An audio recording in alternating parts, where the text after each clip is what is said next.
باللہ من الشیطان الرجیم بسم اللہ الرحمن الرحیم ان اللہ یدخل الذین آمنوا وعملوا الصالحات، بے شک اللہ تعالیٰ داخل فرمائیں گے ایمان والوں کو اور ان لوگوں کو جنہوں نے نیک اعمال کیے ہیں، جنات تجری من تحتها الانہار، ان جنتوں میں جن کے نیچے نہریں بہتی ہیں، یحلون فیہا من اساور، جہاں ان کو سونے کے کنگن پہنائے جائیں گے، من اساور من ذہب، اساور کنگن من ذہب سونے کے، ولؤلؤا اور سچے موتی، ولباسہم فیہا حریر اور وہاں ان کا لباس یعنی جنت میں ان کا لباس ریشم کا ہوگا، وہدوا الی الطیب من القول، ان کو پاکیزہ بات کی رہنمائی کر دی گئی،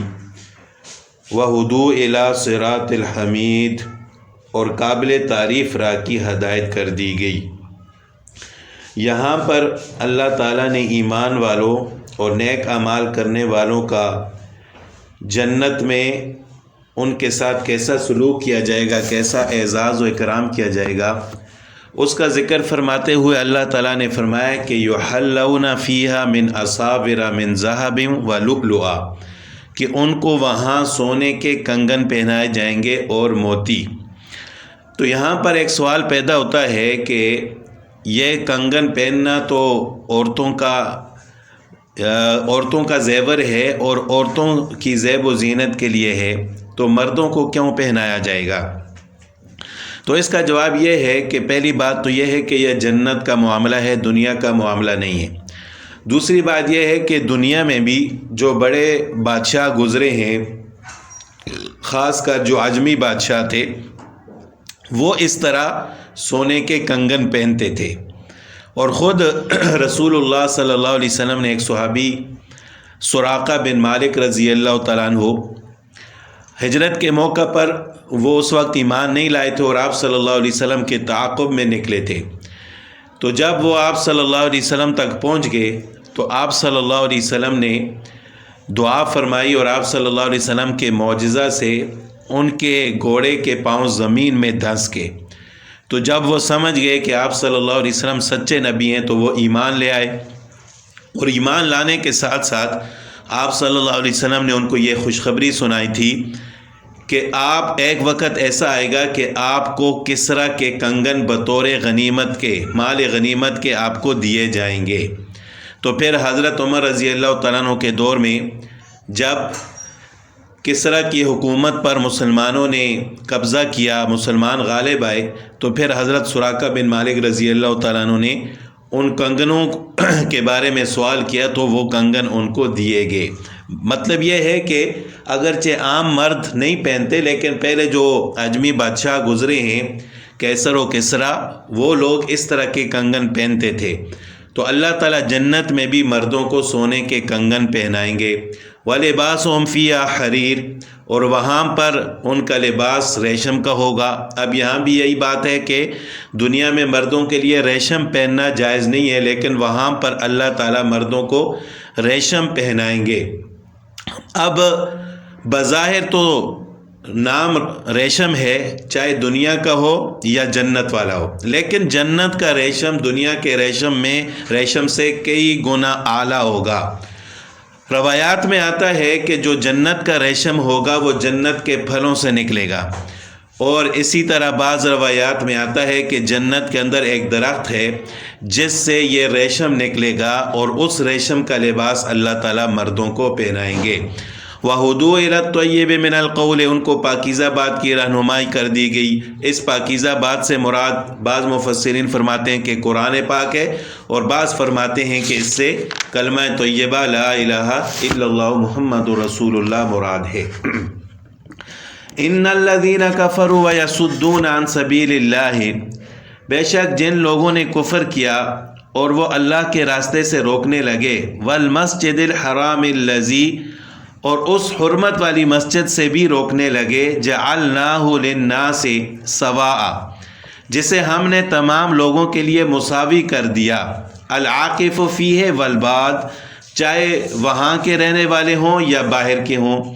وَمَن يُرِدْ فِيهِ بِإِلْحَادٍ، بس جو بھی ظلم کے ساتھ وہاں الحاد کا ارادہ کرے، بِظُلْمٍ نُذِقْهُ مِنْ عَذَابٍ عَلِيمٍ، تو ہم اسے دردناک عذاب چکھائیں گے۔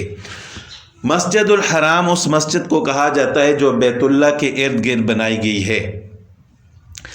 اس کو یہاں حرام کا مطلب وہ حرام نہیں ہے کہ جس طرح بعض چیزیں حرام کر دی گئی ہیں، یہاں حرام سے مراد حرمت والی یعنی عزت والی ہے۔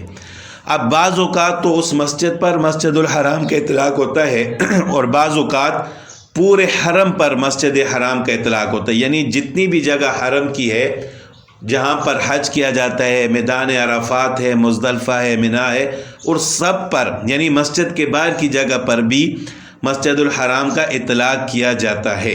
اب اللہ تعالیٰ فرماتے ہیں کہ ہم نے اس حرم والی جگہ کو لوگوں کے لیے مساوی بنایا ہے، یعنی چاہے وہاں کے رہنے والے ہوں یا باہر کے ہوں، یعنی چاہے کوئی مسافر آئے یا وہاں کے رہنے والے باشندے ہوں، وہ جگہ سب کے لیے مساوی ہے، سب مساوی طور پر وہاں پر اللہ کی عبادت کر سکتے ہیں، حج کر سکتے ہیں۔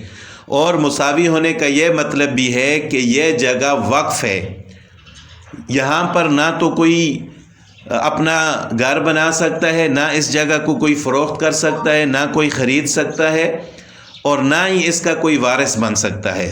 بس صرف اور صرف یہ اللہ کے دین کے لیے وقف ہوگی اور تمام لوگوں کے لیے مساوی وقف ہوگی۔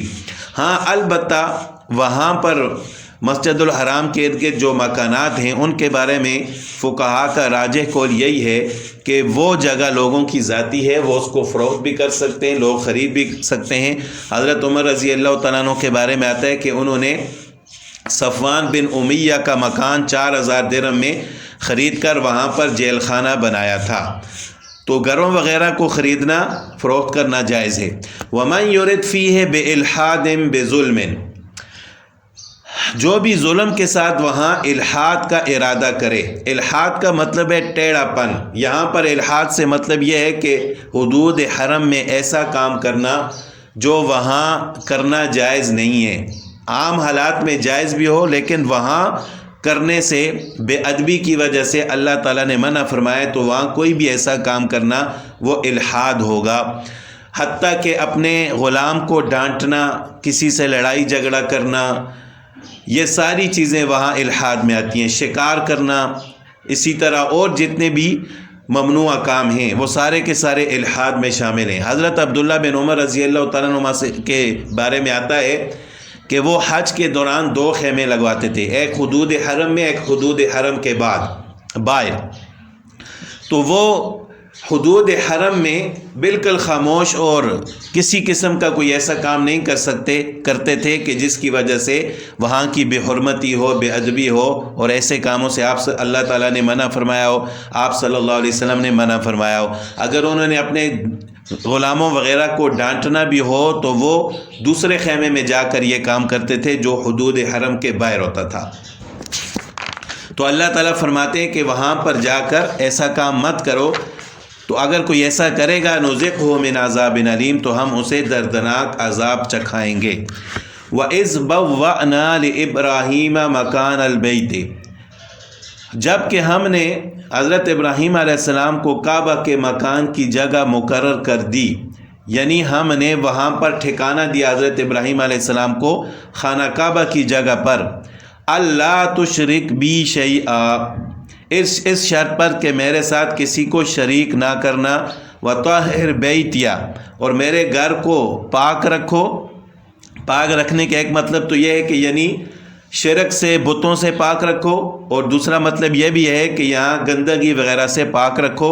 للطوائفین، کس کے لیے؟ طواف کرنے والوں کے لیے، والقائمین، قیام کرنے والوں کے لیے، والرکع، رکوع کرنے والوں کے لیے، السجود، سجود کرنے والوں کے لیے، یعنی جو بھی لوگ یہاں عبادت کے لیے آئیں تو صرف اور صرف اللہ کی عبادت کریں، اور دوسرا یہ کہ گندگی وغیرہ سے بھی اس جگہ کو پاک رکھیں۔ تو اللہ تعالیٰ نے حضرت ابراہیم علیہ السلام کو خانہ کعبہ والی جگہ پر وہاں پر بسایا، وہاں پر ان کو جگہ دی وہ حضرت حاجرہ علیہ السلام اور حضرت اسماعیل علیہ السلام کو وہاں چھوڑ کر گئے تھے، تو خانہ کعبہ کی بنیادیں تو وہاں موجود تھیں۔ حضرت نوح علیہ السلام کی قوم پر جب طوفان آیا تو حضرت آدم علیہ السلام نے پہلے تعمیر فرمایا تھا خانہ کعبہ کو، جب طوفان نوح آیا تو اس کی تمام دیواریں گر گئیں، عمارت گر گئی، لیکن بنیادیں موجود تھیں، تو حضرت ابراہیم علیہ السلام نے دوبارہ اس کو تعمیر فرمایا۔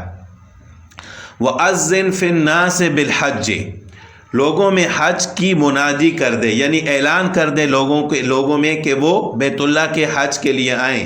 یاتوک رجالا، وہ آئیں تیرے پاس پیدل چل کر، وعلی کل ضامر، اور دبلے پتلے اونٹنوں پر، یاتینا من کل فج عمیق، دور دراز کے تمام راہوں سے آ جائیں۔ فج عمیق، دور دراز کی راہیں۔ جب حضرت ابراہیم علیہ السلام نے خانہ کعبہ کو تعمیر فرمایا تو اللہ تعالیٰ نے حضرت ابراہیم علیہ السلام کو حکم دیا کہ آپ اعلان کریں لوگوں میں کہ لوگ میرے گھر کے حج کے لیے تشریف لائیں۔ تو حضرت ابراہیم علیہ السلام نے عرض کیا کہ یا اللہ، میری یہاں کون سنے گا؟ اس وقت تو وہاں آبادی نہیں تھی، یہاں اس بیابان میں کون میری آواز سنے گا اور کون حج کے لیے آئے گا؟ تو اللہ تعالیٰ نے فرمایا کہ اے ابراہیم، آپ اعلان کرو، لوگوں تک آپ کی آواز پہنچانا ہمارا کام ہے۔ تو حضرت ابراہیم علیہ السلام مقام ابراہیم، جہاں پر اس پتھر پر جس پتھر پر حضرت ابراہیم علیہ السلام کے قدموں کے نشان ہیں، اس پتھر پر کھڑے ہو کر حضرت ابراہیم علیہ السلام نے اعلان فرمایا، تو اللہ تعالیٰ نے حضرت ابراہیم علیہ السلام کی اس آواز کو دنیا کے کونے کونے تک پہنچا دیا، اور لوگوں نے لبیک اللہم لبیک کہہ کر حضرت ابراہیم علیہ السلام کے اعلان کا جواب دیا۔ تو آج بھی جو لوگ حج اور عمرہ کے لیے جاتے ہیں تو یہ تلبیہ پڑھتے ہیں، لبیک اللہم لبیک۔ یہ دراصل وہ ہزاروں سال پہلے حضرت ابراہیم علیہ السلام کے اس اعلان کا جواب ہے۔ لِيَشْهَدُوا مَنَافِعَ لَهُمْ، اپنے فائدے کے حاصل کرنے کو آ جائیں، کہ اپنی جو لوگوں کے منافع ہیں اس حج اور عمرہ میں وہ اپنی آنکھوں سے وہ دیکھ لیں۔ اور ظاہری بات ہے کہ حج اور عمرہ میں ایسے منافع اللہ تعالیٰ نے فوائد رکھے ہیں کہ جو انسان سوچ بھی نہیں سکتا۔ ایک حدیث میں آپ صلی اللہ علیہ وسلم کا ارشاد ہے کہ جو شخص تنگ دست ہو تو اس کو چاہیے کہ وہ پے در پے حج اور عمرہ کرے، تو اللہ تعالیٰ اس کو غنی کر دیں گے، اس کے رزق میں اضافہ فرما دیں گے۔ عام طور پر لوگ یہ سمجھتے ہیں کہ حج اور عمرہ کی وجہ سے پیسے خرچ ہوتے ہیں اور انسان غریب ہو جاتا ہے، ایسی بات نہیں ہے، بلکہ اللہ تعالیٰ ان لوگوں کے مال میں اور بھی برکت پیدا فرماتے ہیں۔ وَيَذْكُرُ اسْمَ اللَّهِ فِي أَيَّامٍ مَّعْلُومَاتٍ، اور ان مقررہ دنوں میں اللہ کا نام یاد کریں، عَلَىٰ مَا رَزَقَهُمْ، ان چوپایوں پر، من بہیمۃ الانعام، جو پالتو ہیں۔ بہیمۃ الانعام ان جانوروں کو کہا جاتا ہے جو گھر میں پالے جاتے ہیں۔ فَكُلُوا مِنْهَا، پس تم آپ بھی کھاؤ، وَأَطْعِمُوا الْبَائِسَ الْفَقِيرَ، اور بھوکے فقیروں کو بھی کھلاؤ۔ یعنی قربانی وغیرہ جب وہاں کرو تو اللہ کا نام لو، ویسے اس کے علاوہ بھی اللہ کا ذکر کرو۔ وہاں پر ایک تو قربانی ہوتی ہے جو حج کی ہوتی ہے یا قربانی کا جانور ذبح کیا جاتا ہے، اس کے علاوہ وہاں پر کوئی انسان سے جرم ہو جائے، شکار وغیرہ کر لے، تو اس کی بھی تفصیل ہے کہ پھر اس کے بدلے انسان کو دم دینا پڑتا ہے، یعنی جانور ذبح کرنا پڑتا ہے، پھر اس کی تفصیل ہے کہ کون سے گناہ پر کون سا جانور ذبح کرنا ہے۔ ثم لیقضوا تفثہم، پھر اپنا میل کچیل دور کریں۔ ظاہری بات ہے کہ احرام کی حالت میں ناخن کاٹنا منع ہے، بال کاٹنا منع ہے، خوشبو لگانا منع ہے، تو ظاہری بات ہے کہ ان حالات میں انسان کے جسم پر خاص کر ناخنوں کے نیچے میل کا جمع ہونا بھی یہ لازمی بات ہے۔ تو اللہ تعالیٰ نے فرمایا کہ جب آپ احرام کھول لو، یعنی حج پورا کر لو، تو پھر میل کچیل کو دور کرو، یعنی احرام کی وجہ سے جو آپ پر پابندیاں تھیں وہ اب ختم ہو چکی ہیں۔ وَلْيُوفُوا نُذُورَهُمْ، اور اپنی نظریں پوری کریں۔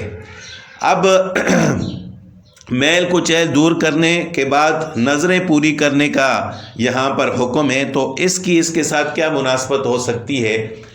تو علماء فرماتے ہیں کہ نظر کا مطلب تو یہ ہے کہ ایسی عبادت جو انسان کے اوپر واجب نہ ہو، انسان خود اپنے اوپر واجب کر دے۔ مثال کے طور پر کوئی شخص یہ کہے کہ میرا فلاں کام ہو گیا تو میں 2 نفل ادا کروں گا یا میں صدقہ کروں گا، تو یہ اگر اس کا وہ کام ہو جائے تو اس نظر کو پورا کرنا اس پر واجب ہو جاتا ہے۔ تو علماء فرماتے ہیں کہ نظر کی حج کے ساتھ مناسبت یہ ہے کہ جس طرح انسان کے لیے بہت سارے کام جائز ہوتے ہیں لیکن احرام کی حالت میں وہ ممنوع ہو جاتے ہیں، جس طرح ناخن کاٹنا، شکار کرنا، خوشبو لگانا، تو اسی طرح نظر بھی انسان کے اوپر واجب نہیں تھی لیکن انسان نے اپنے اوپر خود واجب کر دی، تو یہ مناسبت ہے۔ تو اللہ تعالیٰ نے فرمایا کہ اپنی نظروں کو بھی پورا کرو۔ وَلْيَطَّوَّفُوا بِالْبَيْتِ الْعَتِيقِ، اور اللہ کے قدیم گھر کا طواف کریں۔ اس طواف کو طواف زیارت کہا جاتا ہے جو کہ فرض ہے اور حج کا ایک رکن ہے۔ خانہ کعبہ کو، بیت اللہ کو بیت العتیق کہا گیا ہے۔ عتیق کہتے ہیں آزاد کو، اور اس کو بیت العتیق اس وجہ سے کہا جاتا ہے کہ اللہ تعالیٰ نے اس کو جابر بادشاہوں سے آزاد کر دیا ہے۔ اب کوئی بھی کافر جابر بادشاہ اس پر قبضہ نہیں کر سکتا۔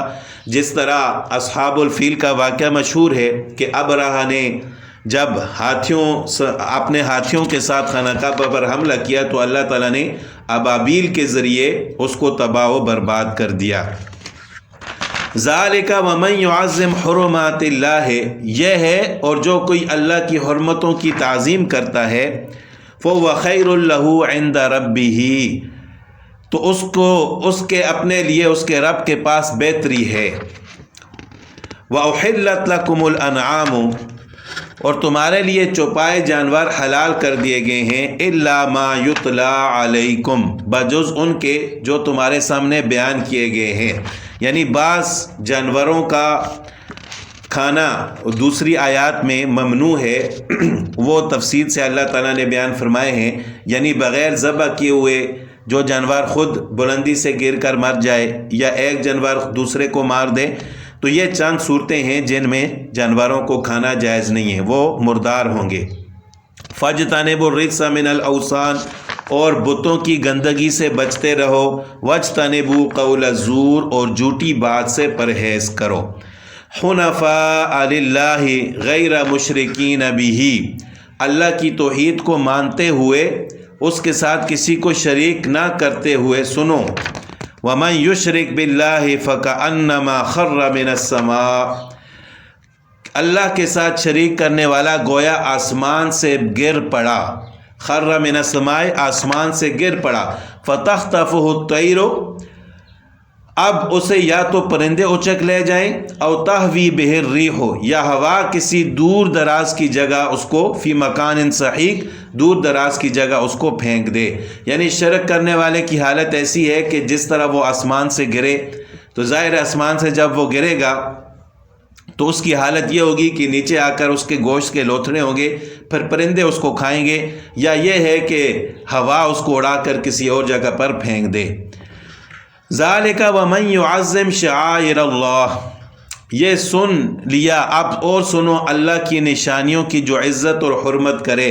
شعائر اللہ، ومن یعظم، اور جو عظمت کرے، حرمت کرے، شعائر اللہ، شعائر اللہ کی، اللہ کی نشانیوں کی۔ شعائر جمع ہے شعیرتن کی، شعیرہ کہتے ہیں نشانی کو، یعنی ایسے احکام جو اسلام کی نشانی ہیں، اسلام کی علامتیں، جس طرح قرآن پاک ہے، خانہ کعبہ ہے، اس طرح اور بہت ساری چیزیں ہیں۔ قرآن کریم میں اللہ تعالیٰ نے فرمایا کہ ان الصفا والمروہ من شعائر اللہ، کہ صفا اور مروہ یہ اللہ کی شعائر میں سے ہیں، یعنی دین اسلام کی علامات ہیں۔ تو اللہ تعالیٰ فرماتے ہیں کہ ان کی عظمت کرنا، ان کا ادب کرنا، فَإِنَّهَا مِن تَقْوَى الْقُلُوبِ، یہ اس کے دل کی پرہیزگاری کی وجہ سے ہے، یعنی جس کے دل میں تقوی ہوگا، پرہیزگاری ہوگی، وہی شاعر اللہ کی تعظیم کرے گا۔ لَكُمْ فِيهَا مَنَافِعُ إِلَىٰ أَجَلٍ مُّسَمًّى، ان میں تمہارے لیے ایک مقررہ وقت تک فائدہ ہے۔ ثُمَّ مَحِلُّهَا إِلَى الْبَيْتِ الْعَتِيقِ، پھر ان کے حلال ہونے کی جگہ خانہ کعبہ ہے، یعنی جو حج کے لیے جائے گا تو وہ جب قربانی کرے گا یا کوئی بھی جانور ذبح کرے گا تو اس کے ذبح کرنے کی جگہ خانہ کعبہ ہے، چاہے وہ وہاں خانہ کعبہ کے ارد گرد کرے یا مینا میں کرے، لیکن اسی جگہ پر اس کو ذبح کرنا پڑے گا، اس کے علاوہ دوسری جگہ نہیں کر سکتا۔